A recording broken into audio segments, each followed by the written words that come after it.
E aí, como é que você tá? Podcast Caos Corporativo na área. Aqui, Amanda Costa. E aqui, Fê Bragato, com voz maravilhosa de novo. E hoje temos convidada especial. Uma convidada super especial, Margareth Goldenberg. Seja bem-vinda, Margareth. Bem-vinda. Obrigada, muito obrigada. Feliz de estar aqui com vocês para esse papo. Muito bem. A primeira CEO nesta temporada. Pois é. Muito esperada, uma CEO mulher com a gente aqui na temporada Lições de CEOs. Estamos começando. Vem.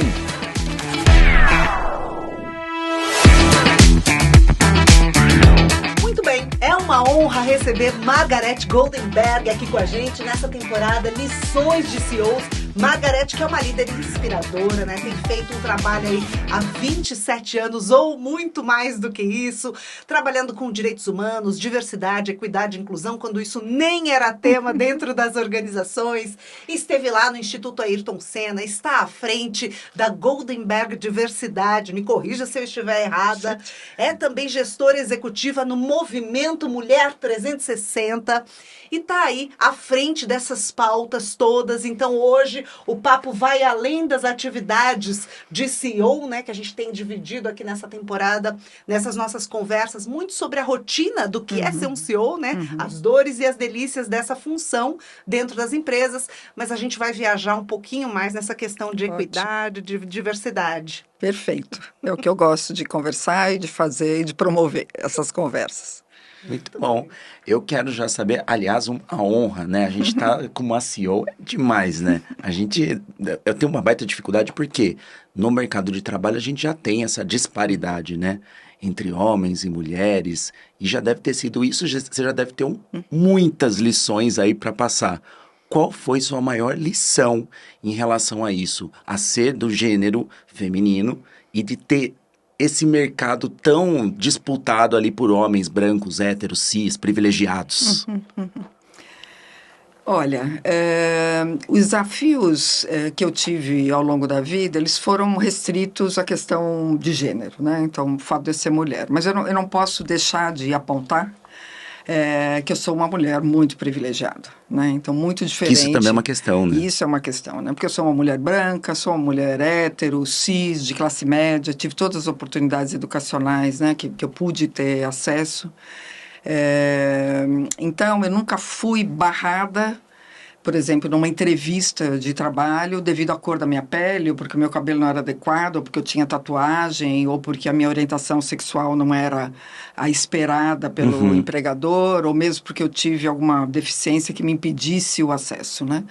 Então, assim, eu gosto sempre de começar pelo privilégio, porque verdadeiramente eu reconheço, e esse reconhecimento do meu privilégio é que me dá luz e experiência para tratar das vulnerabilidades, né? Eu costumo falar que a luz que eu obtive ao longo da minha vida, por causa de todas essas oportunidades, ao invés de me enquadrar, de me aprisionar, como geralmente acontece, e as pessoas não enxergam o outro lado, sempre chamou minha atenção a sombra.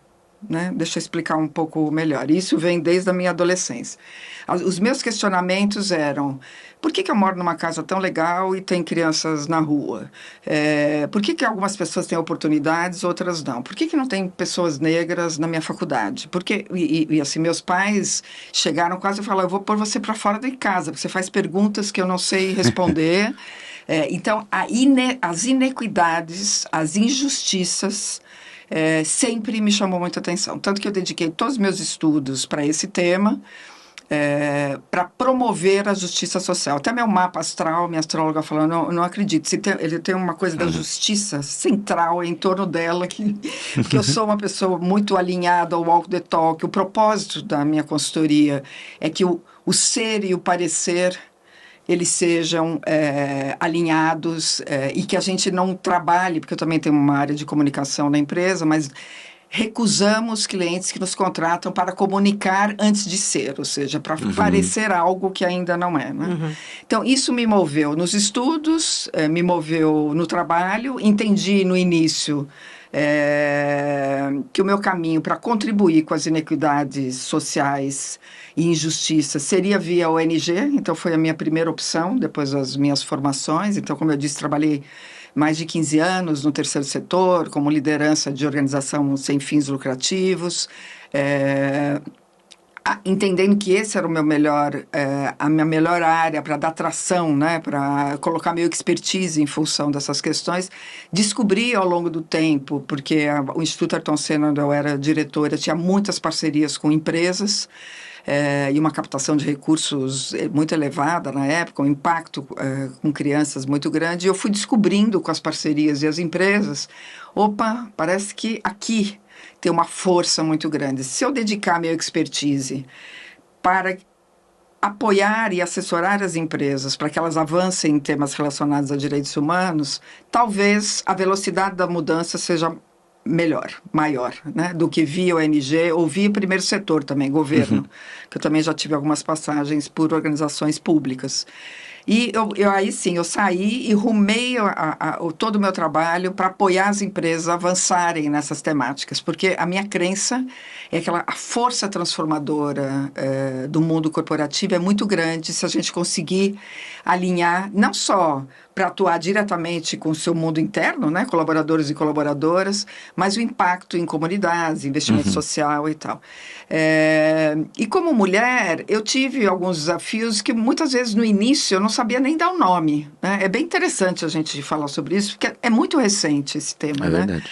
Hoje mesmo eu estava dando um workshop de manhã, eu estava falando, eu aos 25, 26, eu trabalho desde os 16 anos com carteira registrada. Eu passava por situações de assédio, que eu não sabia nem que chamava assédio, e o que eu não sabia também, que esse era um desafio de todas as mulheres. Eu achava que era um problema da Margarete, porque a gente nem conversava sobre isso com as mulheres. Olha só. Era um sofrimento solitário. Era, e muito alto. A gente olhava muito para nós como problema. Eu me lembro que eu ia para casa dizendo, mas será que esse cara fez isso? O que eu fiz? Será que minha roupa estava né? decotada? Será que minha roupa estava curta? Será que eu toquei nele ou ele achou que eu estava dando bola? E eu ficava me criticando para melhorar minhas atitudes, porque assim, não me ocorria que era uma agressão do lado de lá. Criticando e culpando, né? Se autoculpando, né? Exatamente. Que as mulheres fazem isso muito bem. Até hoje. Então, mudou muito. A gente não tinha nomes, a gente não tinha conceitos, a gente não era empoderada, não tinha consciência dos nossos direitos. Era um grupo muito restrito. Lógico que eu não estou falando das feministas que já atuavam, né, socialmente nos movimentos, mas a sociedade, de forma geral, não era como hoje, que não dá para você ficar longe desse tema. Você abre o WhatsApp, a TV, o Fantástico, o Big Brother, né? Não há, as redes sociais, não há como você dizer que não tem consciência das inequidades e que não tem informação para poder se empoderar dos seus direitos. E essa é a grande transformação no Brasil, né? A sociedade está efervescente e consciente. Né? Agora, você disse que você hoje, olhando para trás, enxerga que enfrentou desafios para chegar onde você chegou profissionalmente hoje, né? CEO da sua própria empresa. E você falou de desafios que hoje você enxerga, na época não enxergava, mas quais foram os outros, né, que você enxerga que, assim, que foram obstáculos que foram se colocando no seu caminho até chegar a esse cargo, né, de CEO? Porque a gente sabe que as mulheres representam o quê? 30%? Nem isso? Dos CEOs no mundo. Hoje no Brasil, nós estamos em 16% de mulheres CEOs. Isso que nós tivemos um aumento muito grande nos últimos 2 anos, né? Nós éramos em 8%, se você pegar 2021, Nossa. Né? Então teve quase dobramos, praticamente dobramos, né? Olha, meus desafios, eles estão muito relacionados à maternidade, como a maioria das mulheres, né? Eu tenho 3 filhos, hoje 4 netos, e sou apaixonada tanto pelos filhos como pelos netos, e eu sempre tive o trabalho e a família muito dividido de forma equitativa em termos de interesse, né? Então, eu sempre quis ter uma família, e eu por ser pedagoga, eu estudei desenvolvimento infantil, então eu tenho várias questões de conviver com eles, né? E queria isso. E, ao mesmo tempo, não me via completa se eu não estivesse usando meu conhecimento, meu expertise para fazer mudanças, né? E transformações, que sempre foi essa. Então, a inviabilidade, muitas vezes, de poder exercer os dois papéis, que é um desafio das mulheres, né? Para você ter uma ideia, 50% das mulheres no Brasil perdem o emprego em até 18 meses do retorno da licença maternidade, ou porque são demitidas ou porque pedem demissão. Então, definitivamente, na maior parte das empresas, não é possível ser mãe e executiva, né? O fato de eu ter trabalhado primeiro numa ONG e depois aberto a opção de trabalhar como empreendedora, né? Quer dizer, há 20 anos atrás, quando eu empreendi, nem empreendedorismo a gente falava. Né? É verdade, não era esse o nome. Você também dera. Era assim, ela vai tentar sozinha. Abrir meu negócio. Abrir meu negócio. Foi um pouco para resolver essa questão, porque eu tive que sair do mercado durante 3 anos. Eu tive filhos muito seguidos, né? Eu comecei a engravidar aos 19 e amarrei as trompas aos 25. Era tudo assim, antigamente, muito cedo. Aos 25, minha filha tem 33, a mais nova, ela falou, não acredito, aos 26 anos eu já tinha amarrado as trompas. Então, quando eles estavam numa idade todos pequenininhos, era muita demanda. E eu não queria deixar eles com alguém cuidando, porque eu sabia a importância desse primeiro ano, né? E o pai? O pai estava... Trabalhando. Trabalhando. Ele estava trabalhando. Ele estava trabalhando, exatamente. Mas você vê como é uma coisa que na época não se pensava. Nem se questionava. Não se questionava. E muitos hoje não questionam. Não, sim, mas é porque hoje a gente, né, pelo menos a gente que está no tema, a gente fala muito mais assim, ok. Tem um pouco mais de consciência agora. Exatamente, desse trabalho ser mais dividido, e tem mudado, né? mas também muito lentamente. Muito né? Eu vejo lentamente. a forma como meus filhos criam meus netos, completamente diferente do que eu criei meus filhos, né? E nesse período eu parei de trabalhar, né? Então eu fiquei 3 anos, foi o tempo de todos entrarem meio período na escola para poder voltar. E aí é muito interessante, a gente estava falando de culpa, né? A cobrança que existe em relação às mulheres, né? Porque eu ouvia da família, de amigas, tal, nossa, tão inteligente, se dedicou tanto, tantas formações, agora vai ser mãe. Que também não é por aí, né? E aí, quando eu voltei, que eu voltei com tudo, nossa, 3 filhos, pra quê? Agora vai... filhos. Né? Já não tem sua família, que mais que você quer? Né? E agora larga eles lá, né? Não sei aonde, na escola o dia inteiro e tal. Então, sempre a gente está lidando com essa necessidade de prestar contas para algo que se espera de nós. E que é muito feminino isso, porque dificilmente você ouve esse tipo de comentário para homens. Nossa, cadê seus filhos? Ou por que você está aqui cuidando do seu trabalho? Ou vou tirar um sabático. Né? As opções são inúmeras. Então, essa é uma cobrança muito importante que eu tive que ter muita clareza de onde eu queria chegar para poder entender que eu estava na jornada, que não era ali que eu ia, que era o ponto final. Que isso fazia parte de um plano maior. Eu sempre tive uma visão de futuro, para mim, muito clara do que eu queria. Por isso que eu me sinto privilegiada, porque aos 62 anos eu estou onde eu planejei estar, né? E fazendo o que eu gosto, com muito propósito, com muita energia, né? Eu dedico, sei lá, 15, 16, 17 horas por dia trabalhando e me divertindo, né? Porque quando você faz o que você gosta e está vendo o efeito disso... Então, mas a jornada para poder chegar aqui, ela foi muito desafiadora de equilíbrios, né? Então, e mulheres, elas são cuidadoras não só de filhos. Então, eu quero levantar esse ponto que é muito pouco discutido também. Nós somos cuidadoras dos idosos das nossas famílias, dos nossos pais, né? Eu tive casos de doenças, eu já perdi meu pai, minha mãe e minha irmã com doenças muito sérias, e éramos só nós, a minha família é muito pequena, tia, praticamente... E eu Pais tive... e às vezes sogros também, sogras, né? Sim, sim. Se o parceiro não tiver irmã, por exemplo, pode contar que a senhora vai cuidar da sua sogra, do seu sogro. Sim.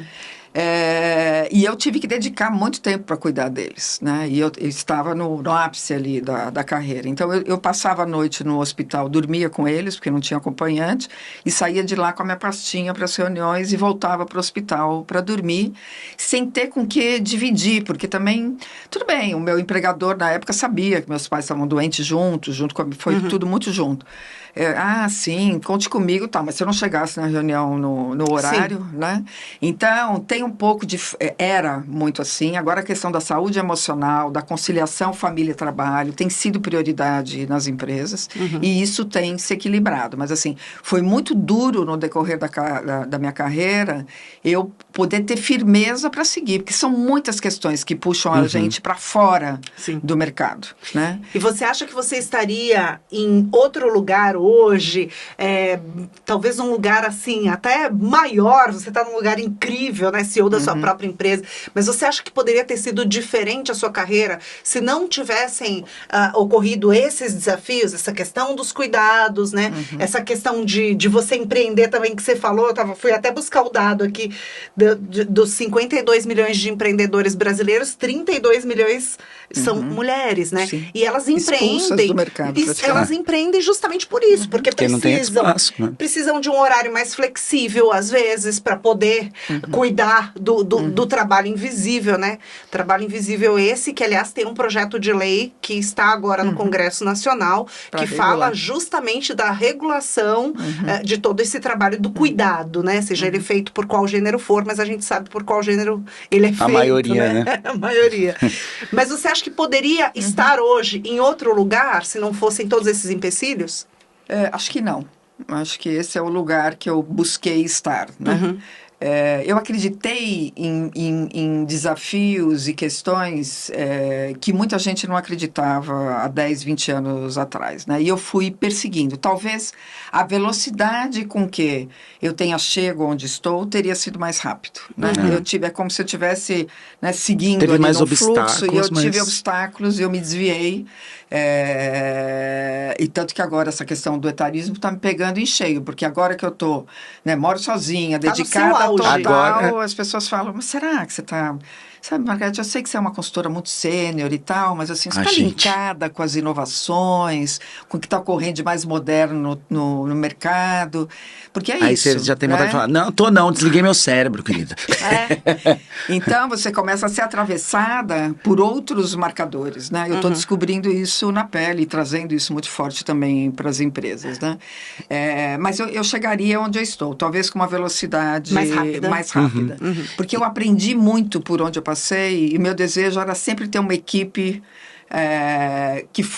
que eu pudesse gerir da forma ideal, como sempre eu achei que eu deveria ter sido. Eu tive lideranças e chefes, né, daqueles bem antigos, de todo tipo, e eu sempre pensava, um dia...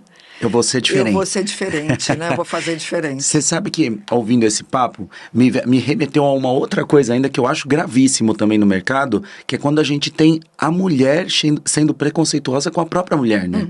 Que isso acontece demais também. A mulher machista, né? A mulher que tudo que não deve ser, porque ela tem um lugar ali também, que também ela é minorizada, e ela... faz isso com a outra. É uma espécie, eu costumo dizer, né, que esse perfil existe muito dentro das organizações. E é uma espécie de vingança, né? Eu sofri para chegar até aqui, agora você vai sofrer também, né? Existe, né? Eu entendo assim, nós todos, mulheres, homens, brancos, negros, gays, hétero, pessoas com deficiência, nós somos fruto da nossa sociedade. E tudo que a gente é hoje... Nós somos aprendendo nas nossas vivências, na educação formal, na educação informal, na família. Isso depende também de religião. Se eu estou no centro de São Paulo, no interior, numa cidadezinha, toda a sua bagagem, repertório, né? Todo o repertório que eu aprendi na TV, o que eu aprendi na publicidade, tudo isso tá... E tudo isso que nós aprendemos ao longo da vida está repleto de estereótipos, de preconceitos... Porque nós estamos numa sociedade machista, racista, homofóbica, transfóbica, paternalista. E é isso, né? A questão é que tudo isso está aqui instalado. Então, se a gente não tem um olhar de consciência sobre a questão e olha o mundo sobre a nossa perspectiva, foi aquele exemplo que eu dei da luz e da sombra, que a maioria das pessoas, por exemplo, algumas mulheres que chegaram a ser CEOs, né? Eu mentoro muitos CEOs, mulheres e homens, em diversidade, equidade e inclusão. E é comum me chamarem assim, Margarete, pelo amor de Deus, conversa com a nossa CEO, que a gente está feliz da vida que agora tem uma CEO mulher. E ela chegou ali e o speech dela, a abordagem dela, o discurso é: esse negócio de equidade é mimimi, olha só onde eu cheguei. E isso está fazendo um estrago imenso cada vez que ela abre a boca, inclusive no grupo de afinidade de mulheres, nas políticas e práticas e tal. Está se estragando, inclusive. Tudo que ela construiu, ela está... ela construiu. Porque a perspectiva dela é da vida dela. Né? E como não tem consciência dos desafios das mulheres no mercado de trabalho, o desafio das mulheres negras, o desafio das mulheres de classes sociais mais vulneráveis, das mulheres lésbicas, das mulheres trans, das mulheres com deficiência, porque a gente vive em bolha, e quem não se interessa pelo assunto, a bolha fica ali bem protegida. Sim. Ela teve todas as oportunidades, como eu, por exemplo. Então, o que ela fala? Depende do meu esforço, do meu mérito. Famosa meritocracia. A famosa meritocracia. Porque o privilégio, ele é invisível para quem o tem. Para quem tem, justamente. Então, se a gente não reflete sobre isso, isso passa desapercebido no nosso dia a dia. E aí, conversando, mentorando, com sessões e tal, a gente vai mostrando um óculos mais plural para a análise. E isso facilmente, porque são mulheres inteligentes, afinal chegaram lá, facilmente, com um novo olhar, reflexões provocadas, mostrando esse contexto, ela vai compreendendo o porquê ela falava isso, porque é importante mudar e o impacto da fala dela, da voz dela, do poder dela, no time, na organização dela e na sociedade, né? Que é um CEO. E isso é uma transformação muito rápida, é lindo de ver. Eu já trabalhei com umas 6 ou 7 CEOs mulheres e é incrível a transformação e muito rápida, né? E elas explicam, você pode compartilhar aqui com a gente o porquê que elas trazem esse discurso? Primeiro, desconexão com o tema de direitos humanos, de inequidades, né? Muitas vezes são profissionais que viveram em várias partes do mundo, né? Você ser CEO de uma empresa global aqui no Brasil, de um banco, imagina que você deve... Então, arrastou família para cá, para lá, né? Morou não sei quanto tempo no México, depois em outro país da Latam, desconectada com o tema, ouviu falar de equidade, a hora que entrou na empresa, falou, vocês trabalham com equidade, que bacana, as mulheres, é importante aquele... E nunca teve a reflexão, conhecimento e consciência sobre o tema. Então, ela fala da perspectiva da vida dela, que é um pouco a minha vida, que eu te falei de privilegiada, né? Se você me perguntasse... há 25 anos atrás, se eu tinha algum desafio na vida e falasse de equidade, eu ia falar, nenhum. Eu não tinha menor, tanto que a gente não sabia nem que era assédio, quanto mais... É verdade. Então, a falta de consciência faz com que ela defenda algumas questões. Então, assim, não há vítimas e culpados nessa conversa sobre diversidade e inclusão, e nem heróis e vilões, né? Na minha abordagem. Que eu considero a minha abordagem muito diferente da maioria das consultorias e profissionais que trabalham no tema diversidade e inclusão. Tem uma pegada no mercado, né? Principalmente nas redes sociais, nos debates, muito de antagonismos, né? De culpa. Então, brancos são culpados do racismo, homens do machismo, hétero da homofobia e assim por diante. É como se o mundo fosse dividido entre vítimas e culpados. Não acredito. Margarete, você falou que ao longo da sua jornada profissional você teve líderes, chefes, olhou para certas atitudes e falou assim, o dia que eu chegar lá, eu não vou fazer isso. O que era? Olha, saber ouvir e ser vulnerável são características muito raras em lideranças, inclusive porque são estimulados a ter respostas rápidas, resposta para tudo, quase que se estivesse todo mundo observando se ele vai conseguir lidar com aquela situação ou ter a resposta para aquilo. E eu sempre pensei, eu vou construir as respostas com o meu time, eu vou ouvir, eu vou compartilhar, eu vou mostrar a minha vulnerabilidade, né, e não esconder, porque para mim estava claro quando as pessoas, meu líder estava cansado, irritado, nervoso, mas ele não falava sobre isso. Então ele agia sobre isso e acabava tendo impacto para todo mundo na equipe. Então hoje, por exemplo, a minha equipe é pequena, tá? Apesar de eu lidar com muita gente no dia a dia, a minha equipe direta hoje tem 5 pessoas e eu lido com o que a gente chama de associados consultores, que são mais 15. Mas eu me relaciono com milhões de pessoas. Imagina que são 110 empresas associadas ao Movimento Mulher e mais 70 clientes. Eu estou o dia inteiro falando com RH, compliance, jurídico, CEOs, eventos e tudo mais. E as pessoas, eu sou muito transparente, as pessoas compreendem, porque eu expresso o meu momento. Olha, hoje eu não estou num bom dia. Você pode liderar essa reunião, por exemplo? Posso falar com uma pessoa da minha equipe, né? Ou então, foi você que fez esse relatório, uma pessoa júnior da minha equipe. Hoje é você que vai apresentar para o CEO. Porque quando eu era, na minha jornada, poucas vezes eu conseguia ser o porta-voz da construção do que eu fazia nas empresas. Era sempre alguém, geralmente um homem, alguém acima de mim e tal. E isso sempre me fez... Porque é assim que a gente aprende, né? Não só fazendo, mas defendendo as suas ideias para um cliente, por exemplo. Ali que você vê e isso é essencial para o nosso crescimento. Então, eu faço isso com muita frequência.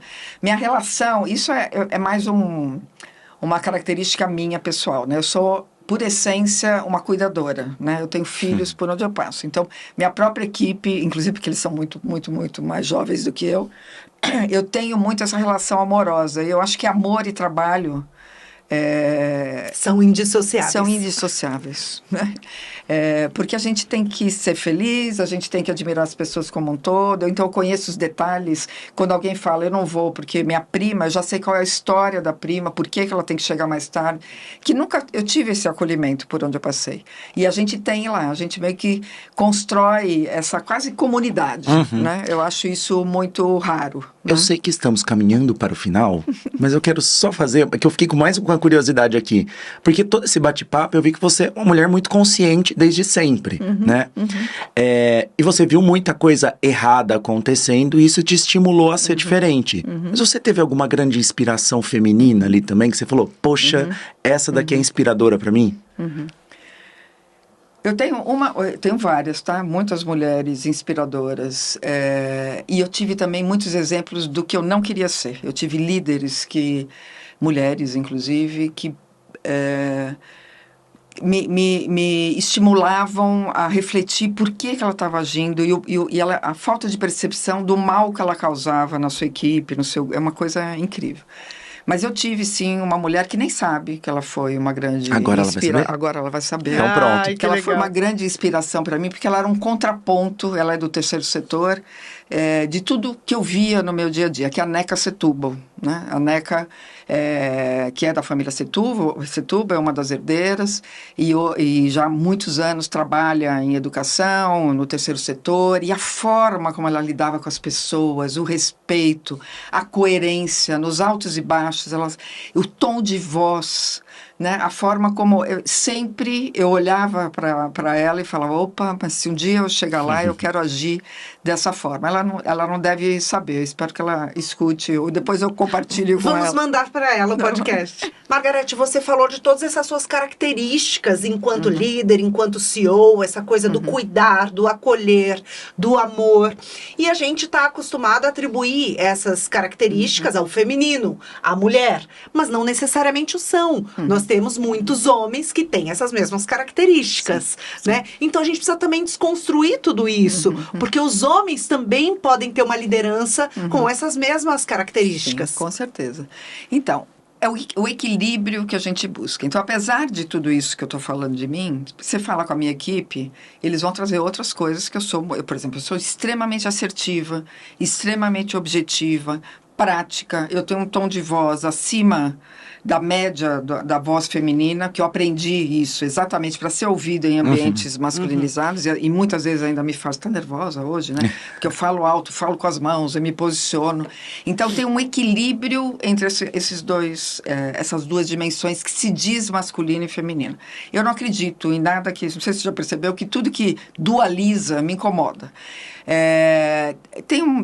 Vale a pena a gente citar a obra da liderança Shakti, que não sei se vocês conhecem, que é o que me inspira na minha compreensão do que é a liderança feminina e masculina e características e tal. Muito do que se diz é derivado do patriarcado, do que se espera de mulher, do que se espera de homens, a caixa que nós prendemos, né? A caixa dos homens, que a gente aprisionou os homens que não podem ser vulneráveis, que não podem chorar, que não podem cozinhar, que não podem cuidar da pele, que não podem ter saúde emocional. Por isso que 75% dos suicídios no Brasil, de acordo com a OMS, são de homens, né? Porque estão aprisionados nesse querer ser algo que vai agradar alguém e que não é ele próprio. Eu acredito na liderança humanizada, que é essa que se espera nas empresas atualmente, que é o líder do futuro 4.0, que é um mix desses polos. Porque mulheres têm características do polo feminino e do masculino, e homens têm do polo feminino e masculino. O que nós precisamos buscar é o que tem de positivo nos dois polos, né? Então, por exemplo, a falta de habilidade de delegar, muitas vezes a falta de assertividade em comunicar, que são pontos frágeis das mulheres, muitas vezes. Nós temos pontos fortes, e lá do outro lado também. Então, é um mix desse polo positivo de homens e mulheres que formam a liderança ideal. É por isso que a gente fala que o que a gente busca não é as mulheres tomando todos os espaços. Na verdade, é a equidade, onde a gente possa ter um mix de experiências, vivências e olhares, e que traga, através da diversidade cognitiva, não só de mulheres, mas de gêneros e raças e vivências, os melhores resultados, né? Então, eu tenho, sim, um outro lado que se chamaria de masculino. Ah, ela pensa com cabeça de homem. Exatamente. Você já ouviu isso? Muito. Eu também já ouvi, eu achava que era elogio. Você também achava que era elogio? Há muito tempo atrás, sim. Um tempo atrás. Agora assim, ninguém ousa falar isso pra mim, né? Pelo amor de Ainda bem. Deus! Pra mim também não. Margarete, a gente precisa deixar o convite já aqui para uma próxima participação, né? Foi incrível. Nossa, que bate-papo delicioso. Não, palmas. Imagina. Pelo amor de Deus, eu tô babando aqui, ó. A gente pode conversar mais vezes, podemos Fantástico. falar de outros temas. Contem comigo, adorei Foi muito conhecer. bom. Eu espero que o público goste, porque a gente se divertiu. Não tenho dúvidas. Eu não tenho dúvida. Muito obrigada pela sua Obrigada. participação. Parabéns pela sua história Obrigada. pessoal e profissional. E a gente conta com você aqui em próximos episódios. Sim. Um beijo, tudo de bom, viu? Beijo pra vocês. Muito obrigada pelo convite. Obrigada. Obrigado pelas lições aí, foram realmente inspiradoras. E Bora nós. você se conecta aí com a gente nas nossas redes sociais, também com a Goldenberg Diversidade da Margarete, incrível aqui. E se você gostou, manda pros seus amigos. Se você não gostou, manda pros inimigos. Tá valendo, larga o seu like aí. Um beijo e até semana que vem. E só pra, né?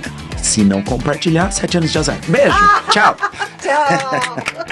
Valeu.